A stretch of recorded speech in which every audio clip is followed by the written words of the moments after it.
Chris alias Démailler des aiguilles. J'espère que vous allez bien. Aujourd'hui on se retrouve dans une petite vidéo un petit peu différente de ce que j'ai l'habitude de faire, puisque ça ne sera pas un podcast créatif mais plutôt une petite vidéo, alors pas un vrai vlog mais un petit peu à cheval entre les deux, où je vais vous parler du nouveau partenariat que je suis en train de réaliser avec la marque Maille à l'envers laine végétale. Donc Chris est derrière cette marque et je crois qu'elle est située au Havre, il me semble. Donc j'ai commencé à vous parler de ce partenariat dans le dernier épisode de podcast que j'ai tourné récemment. Je vous remets le lien hop juste ici dans le petit i.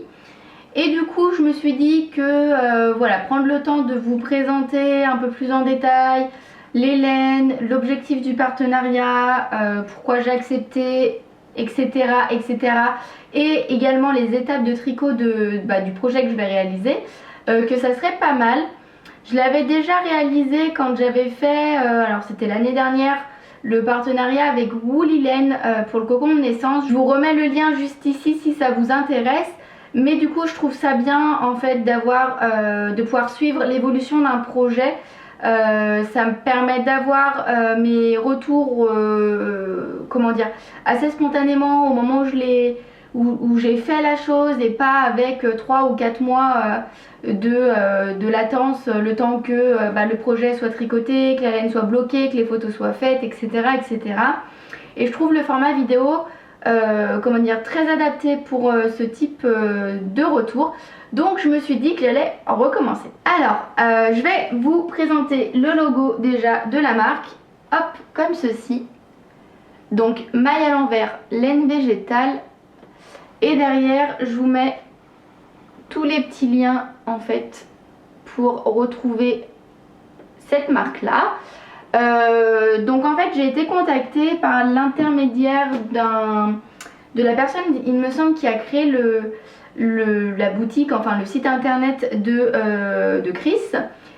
Donc la personne c'était Anaïd, et du coup j'ai échangé avec elle, c'est elle qui m'a proposé le partenariat, qui m'a expliqué un petit peu le projet de la boutique donc de Chris, qui était de vendre en fait des fils végétaux. Et du coup voilà, est-ce que elle m'a proposé de savoir si ça m'intéressait de pouvoir promouvoir ou non une des qualités, enfin voilà, comment j'envisageais, si jamais on fonctionnait ensemble, un partenariat de ce type. Donc il faut savoir que je n'accepte pas tous les partenariats qu'on me propose parce que en fait je fais ça pour le plaisir. Je suis pas du tout rémunérée pour ça, hein, vraiment. Je le fais pour le plaisir. Et du coup c'est pas mon activité principale. J'ai un boulot à temps plein, je suis sapeur-pompier volontaire à côté, on est en pleine recherche d'achat de maison.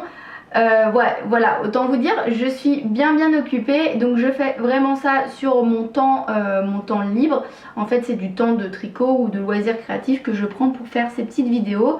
Et du coup ça me permet de pouvoir tester des qualités que je n'aurais pas forcément testées de moi-même, ou des fils ou des choses comme ça, et éventuellement de vous les présenter. Donc il faut savoir que j'ai pas du tout été obligée de faire cette vidéo, hein. Loin de là, au contraire c'est moi qui l'ai proposé. Et voilà, c'est parce que j'avais envie de faire ça, j'avais envie de créer un petit peu de contenu un petit peu différent des podcasts sur cette chaîne. Je trouve que c'est pas mal de diversifier les choses. Et voilà, c'est comme ça qu'on aboutit à cette vidéo. Alors, on s'est mis d'accord avec Anaïd au départ, puis Chris en direct par la suite, pour que je puisse tester la qualité de fil qui me convenait avec le projet que je voulais. Et donc j'ai fait mes petites recherches, j'ai fait en fonction de ce que je voulais aussi pour ma garde-robe pour cet été, parce que l'idée c'était pas de créer, de tricoter des pièces pour dire de tricoter des pièces et après j'en fais quoi si j'ai pas envie de les porter ou si je trouve que la forme ne convient pas à ma morphologie. Donc j'ai mis un petit moment pour trouver le projet que je voulais faire. Et du coup après on m'avait transmis la liste des qualités de laine qui seraient revendues du coup sur le site de Chris. et bah, j'ai pu choisir en fonction du fil qui était recommandé dans le patron par rapport au fil qui était proposé dans la boutique. C'est comme ça que je suis arrivée à choisir la qualité. Alors je vais attraper l'étiquette qui est déjà rangée dans un sac à projet. C'est comme ça que j'en suis venue à, hop, j'ai une aiguille qui saute, à tricoter la qualité Natura Linen de DMC. Comme ceci. Donc en fait il faut savoir que moi quand j'avais la liste des qualités, je n'avais pas les marques qui correspondaient. Je n'avais simplement en ma possession que la composition avec la répartition de matière et le grammage et le métrage des pelotes, plus l'échantillon. Non, j'avais même pas l'échantillon d'ailleurs. Du coup, j'ai pu voir un petit peu avec les fils qui étaient préconisés, à peu près la grosseur d'aiguille qui était recommandée, etc. Et puis j'en ai déduit que c'était ce fil là qui conviendrait le mieux pour réaliser le projet. Donc le projet que je souhaite faire, c'est un top, un débardeur qui s'appelle le Cotton Candy Top, qui est créé par la créatrice Lille Larsen. Je vous mets quoi qu'il en soit, vous savez, en bas de la vidéo, puis dans la barre d'infos, tous les liens pour accéder directement au modèle. C'est un modèle assez simple qui en soi est présenté en 3 couleurs, mais moi je vais le faire de manière unie. Et c'est un modèle que j'ai beaucoup aimé parce que bah, il répondait aux critères que je voulais en termes d'aspect du projet. C'était un projet assez simple, donc pour moi qui met très bien en valeur la laine utilisée. Et en tout cas le fil du coup. Et du coup je voulais également un projet qui soit aussi bien tricoté, proposé en français et en anglais. Voilà. Donc c'est le cas de ce modèle là et il a même un petit plus, c'est-à-dire que la créatrice dans le corps de description du patron vous propose des codes promo pour acheter le patron à des prix on va dire plus bas que ce qui est affiché. Donc le patron est affiché à 7,50 € et je crois qu'il y a 2 codes promo pour l'avoir à 5 et à 3 €. Ce qui permet, et c'est ce qu'elle explique dans la description, puis j'ai eu l'occasion d'en échanger avec elle par la suite, en fait ce qui permet de rendre accessible l'achat de patron au plus de tricoteuses et aux tricoteurs possible. Voilà, donc je me suis dit que c'était plutôt pas mal. L'idée en fait c'est de prendre en compte que le fait d'acheter des patrons individuels à chaque projet de tricot peut être quelque chose qui peut être vraiment freinant et peut-être rédhibitoire pour certaines personnes qui n'auraient pas le budget à consacrer à cela, puisque bah, on n'a pas tous des budgets illimités. Moi-même j'ai pas de budget illimité dans le tricot, donc il faut faire avec ce qu'on a, et du coup ces codes promo là permettent de pouvoir rendre accessible l'achat du patron ou en tout cas peut-être pas à tous, mais en tout cas au plus grand nombre possible. Donc je me suis dit que c'était le patron parfait. J'avais donné la quantité en fonction de la taille que je voulais faire à Chris et j'ai reçu du coup les pelotes correspondantes. Donc j'ai reçu 5 pelotes de cette qualité là. Donc je vous en ai parlé, c'est la qualité Natura Linen de la marque DMC. Et la composition du coup c'est 58% lin, 26% viscose et 16% coton. C'est un fil qui est préconisé d'être tricoté en aiguille 3,5 pour un échantillon de 22 mailles par 28 rangs. Voilà, le coloris c'est le coloris 4. Je vais vous montrer tout de suite, hop, une pelote pas entamée. C'est ce coloris là qui est un rose. Alors c'est pas un rose flashy, c'est plutôt un rose un petit peu éteint, mais qui reste quand même très lumineux, et je pense que c'est dû à la composition du fil. Voilà, donc c'est un fil que moi j'avais repéré parce que je pense que c'est un coloris qui est vraiment très sympa pour l'été, et ça me plaisait bien de pouvoir tricoter un top dans cette couleur. Alors dans le colis que j'ai également reçu 5 autres pelotes de la même qualité mais d'un coloris différent, donc qui est ce coloris là, c'est le coloris 03 qui est du coup un beige assez chaud, très lumineux également.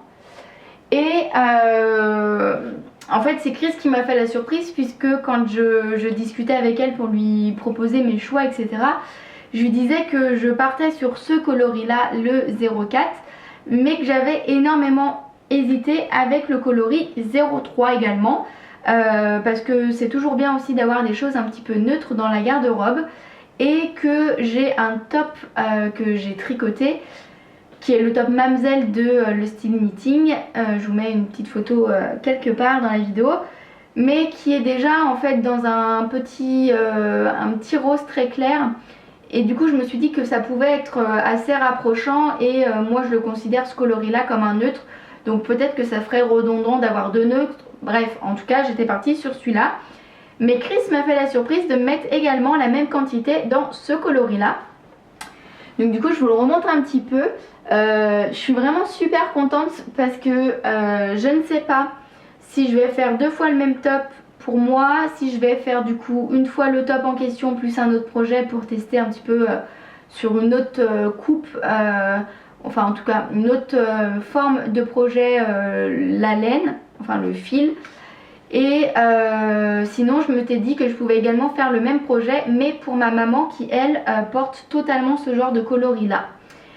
Donc je ne sais pas, on verra par la suite, mais en attendant je vais déjà tricoter ce coloris là en premier. On va parler maintenant de l'échantillon que j'ai réalisé, parce que l'échantillon c'est quand même super important. Alors attendez, je pose les aiguilles en métal que j'ai utilisé, et j'attrape le pochon, hop là, on est bon.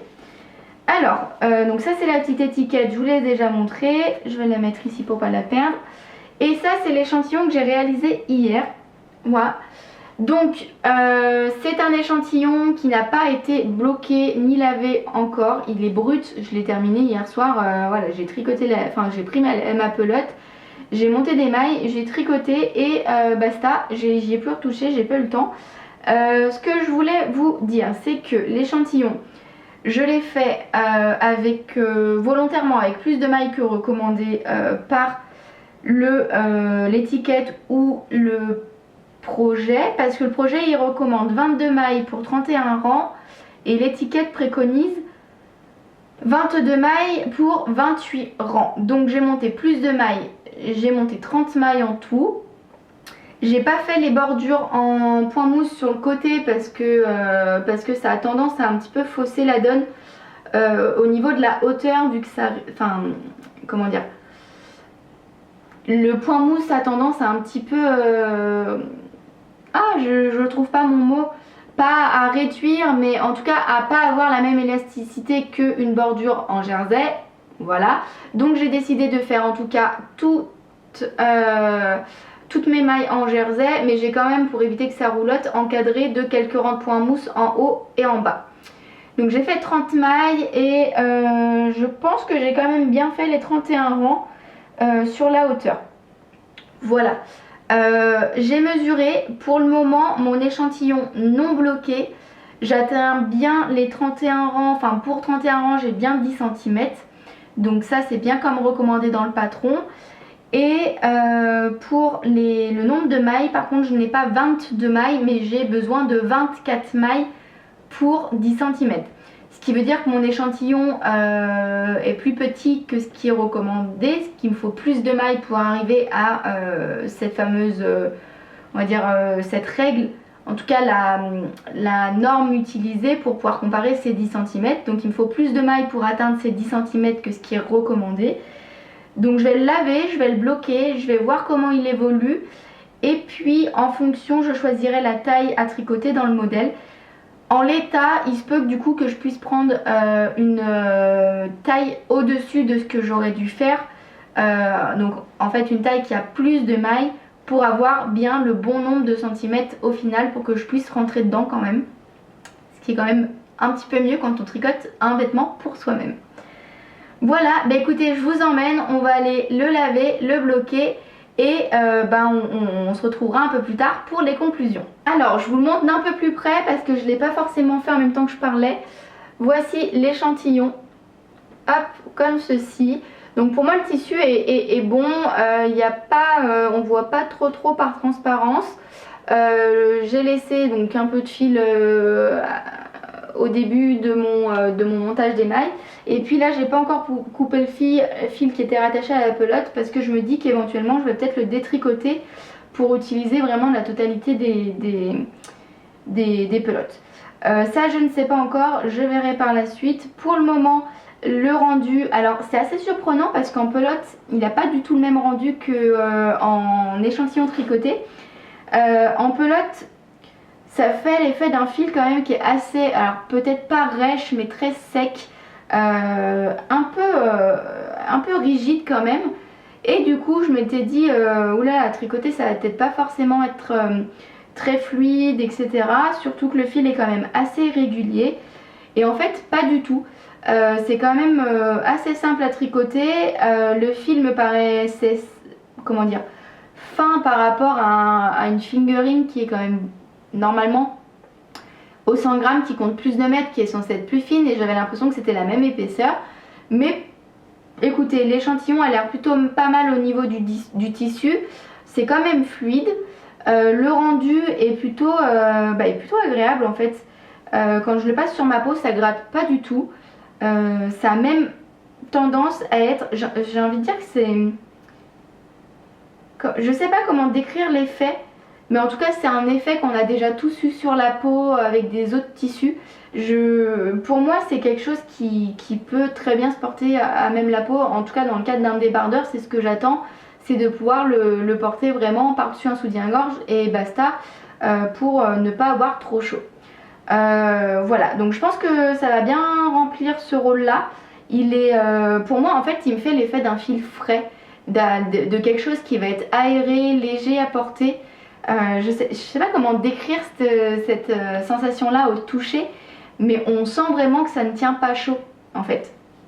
Voilà, si je peux résumer, c'est peut-être pas très clair, mais en tout cas c'est comme ça que je vois le fil avant blocage. Ok, donc on se retrouve du coup pour le lavage de l'échantillon. Donc je vais mettre de l'eau à température ambiante dans ma petite bassine.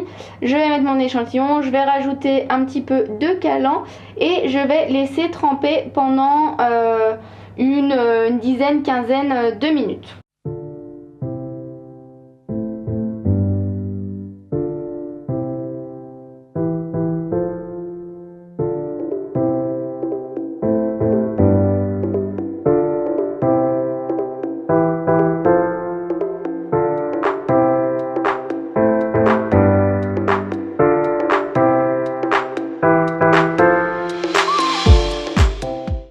Donc je viens de sortir le petit échantillon de l'eau.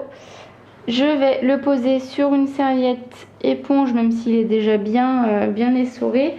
Et je vais appuyer en fait pour faire sortir un maximum d'eau. Hop, je le presse bien. Voilà. Je pense que ça devrait être pas mal là. Hop.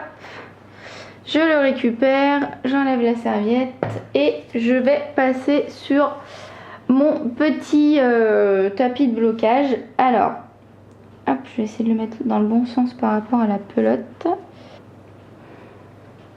Voilà, le but du jeu c'est de le mettre en forme sans trop l'étirer, mais en fait en le laissant un petit peu vivre sa vie. Hop.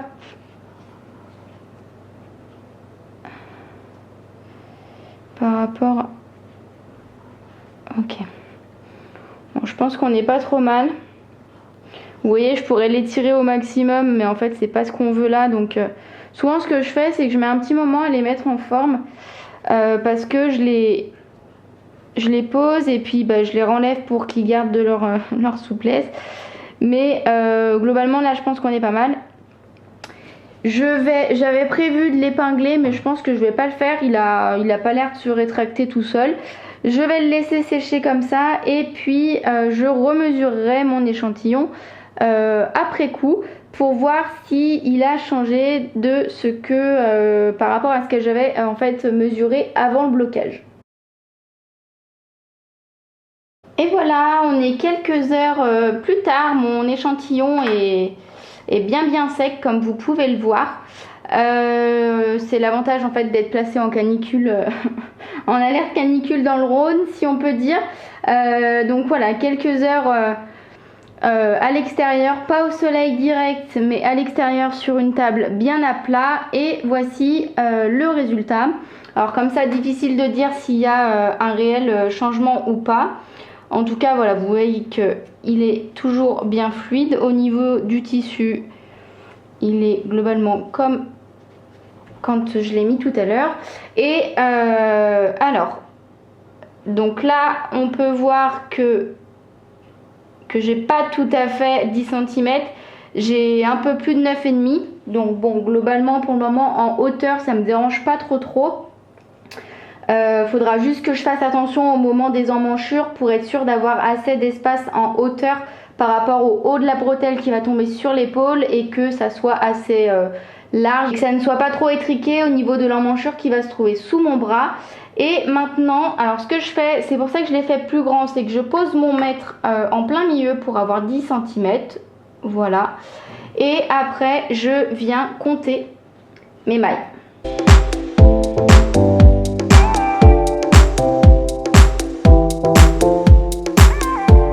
Ok, donc je mets toujours d'une aiguille pour être un petit peu plus précise comme vous pouvez le voir. Et j'obtiens 23 mailles, donc vous voyez que j'ai gagné une maille avec le blocage. Donc j'ai 23 mailles pour 10 cm, là où le patron recommande 22. Voilà, et bah écoutez, je vais aller acheter le patron et puis on va pouvoir attaquer.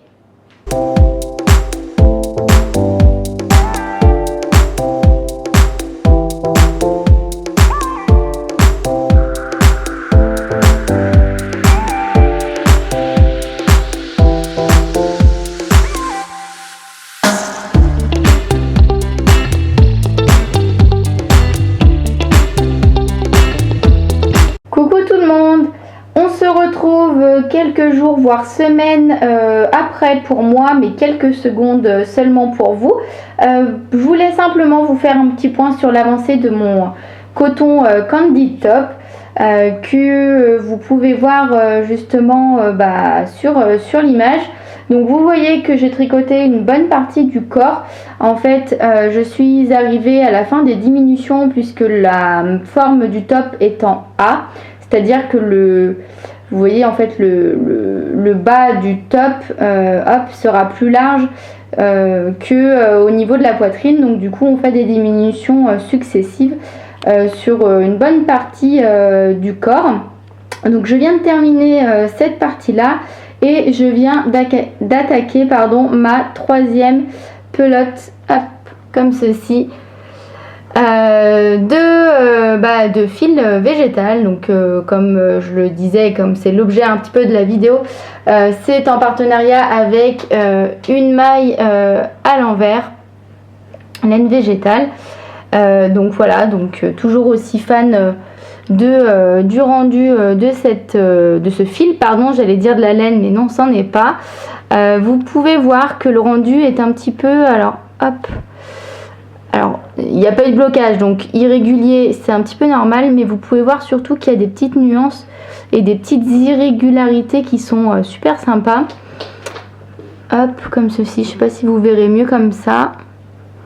Mais en tout cas, voici mon avancée, donc je vais continuer tranquillement. Là, je tricote tout droit en jersey pendant encore peut-être une bonne dizaine de centimètres. En fait, je vais le raccourcir par rapport à ce qui est prévu dans le patron parce qu'il est quand même assez long et comme moi, vous savez que je suis plutôt petite, je mesure qu'1,55 m. Voilà, j'ai pas envie que ça me fasse une jupe, donc je vais un petit peu le rétrécir. Et puis voilà. Il n'y a plus qu'à, et une fois que les 10 cm seront faits, je pourrai attaquer le décolleté en V avec les bretelles. Comme ça, je peux vous montrer l'envers également, mais globalement j'aime beaucoup la texture, c'est très frais. J'ai pas l'impression qu'on voit à travers, donc j'avais gardé le même échantillon. Coucou, on se retrouve quelques semaines, j'allais dire jours, mais non, je pense bien que ça soit quelques semaines plus tard.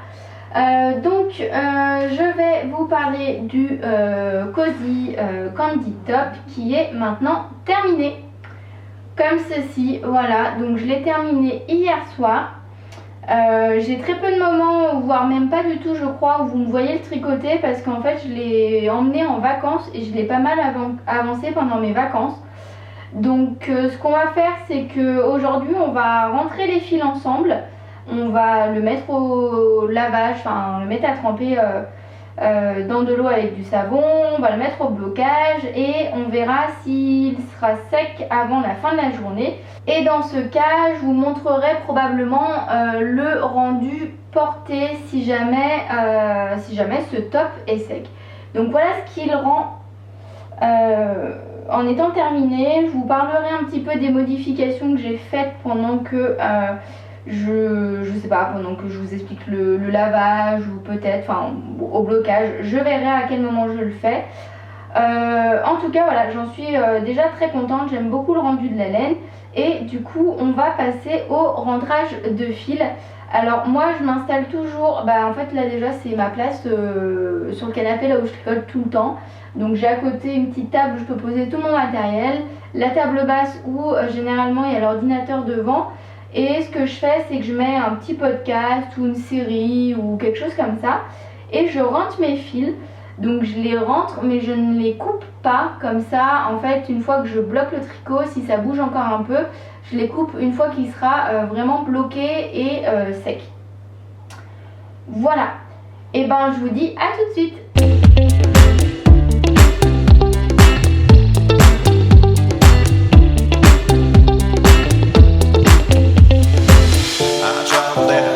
To the place I fell in love, I took you home, my heartbeat started rising.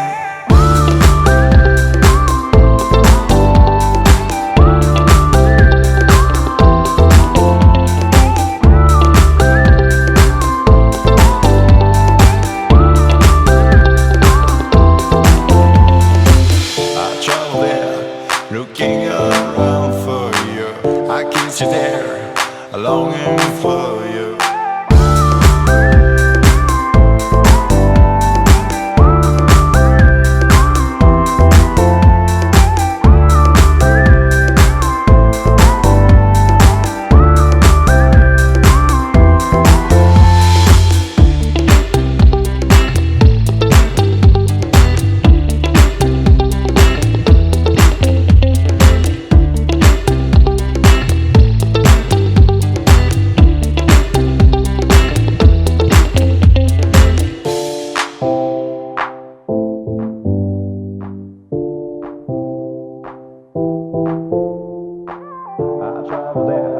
To the place I fell in love, I took you home, my heartbeat started rising. I traveled there, looking around for you, I kissed you there, longing for you.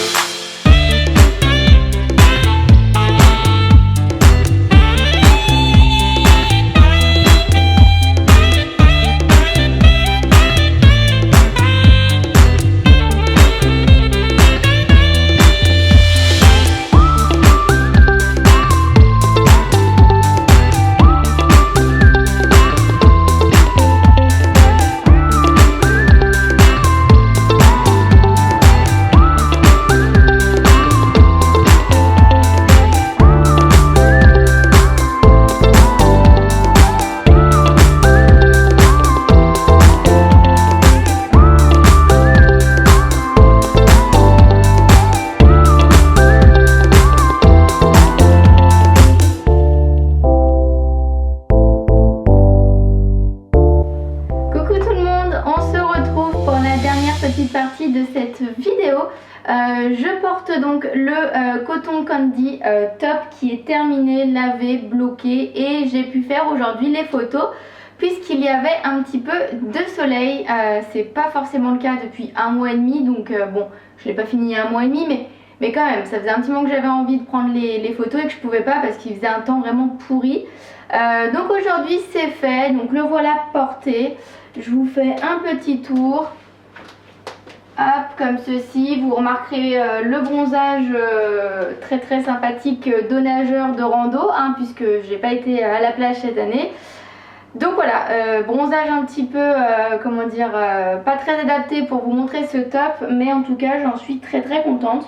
Je vous avais dit que je vous parlerai un petit peu des modifications que j'ai fait, mais je vais également vous parler du patron en même temps parce que comme ça fera d'une pierre deux coups. C'est un patron qu'on commence par le bas du top et qui se tricote du coup du bas vers le haut d'une seule pièce en rond. Voilà, il n'y a pas de couture hormis les deux rabattages à 3 aiguilles qu'il y a en haut des épaules pour terminer les bretelles. Mais du coup voilà, au niveau de l'échantillon j'étais un petit peu juste, j'avais 23 mailles au lieu des 24 préconisées il me semble.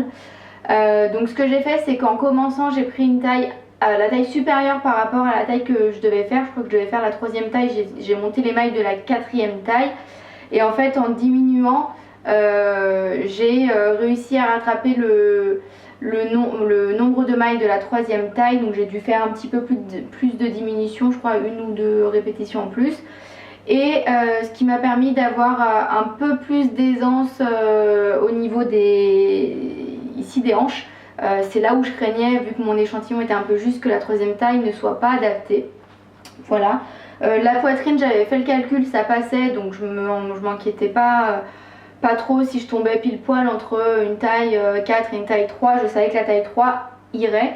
Donc je m'en suis pas trop préoccupée, mais voilà la petite modification que j'ai faite, enfin l'adaptation que j'ai faite au niveau des tailles. J'ai également tricoté moins de hauteur ici. Je crois qu'il est préconisé quelque chose comme 40 et quelques centimètres. Moi comme je suis assez petite, j'avais pas envie de tricoter autant, donc sachant voilà, c'était jusqu'aux emmanchures, il restait encore toute la profondeur du décolleté. Voilà, j'ai un petit buste, j'ai adapté, je crois que j'ai été jusqu'à 37 cm, 38 de mémoire. Et après j'ai tricoté comme indiqué, j'ai pas fait de modification du coup sur les décolletés. C'est exactement le même en haut, enfin devant que derrière. Voilà, vous voyez qu'il couvre parfaitement le soutien-gorge, il n'y a pas de souci. Les bretelles aussi, on voit pas, donc moi je trouve ça très bien. Je crois pas avoir fait d'autres modifications, il me semble pas, de mémoire je crois que c'est tout. Donc voilà, rien de bien compliqué. C'est un top qui est vraiment accessible à tous. C'est du jersey en droit, en rond, donc la maille en droit au kilomètre. Et puis il y a les petites diminutions sur le côté parce que vous voyez que là ma taille est là, mais c'est plus cintré qu'au niveau des hanches, ça fait un petit peu, c'est vasé en fait. Et du coup voilà, ça rythme le tricot, puis on diminue de maille, donc du coup ça avance toujours un petit peu plus vite. Et voilà, arrivé aux emmanchures, on fait le premier côté, le deuxième côté, on laisse en attente. Après on fait pareil, on fait le premier côté, on laisse en attente, le deuxième côté, on laisse en attente. Et après il n'y a plus qu'à faire les coutures à 3 aiguilles au-dessus des bretelles. Voilà. Je pense que je vous ai tout dit sur ce petit top. Je suis en train d'en refaire un dans la même laine mais dans un autre coloris. Donc je vous en parlerai très prochainement dans un nouvel épisode de podcast. Et puis voilà, je voulais remercier du coup Chris de Une Maille à l'envers qui m'a permis de tester cette gamme là de fils. J'en suis bien contente. Il va me suivre pour cette fin d'été et j'espère un joli mois de septembre. Donc voilà, écoutez, voilà, encore merci pour cette collaboration Chris. N'hésitez pas à aller voir son site Une Maille à l'envers, laine végétale, le compte Instagram du même nom. Et puis on se retrouve à très bientôt pour de nouvelles vidéos. Bye bye.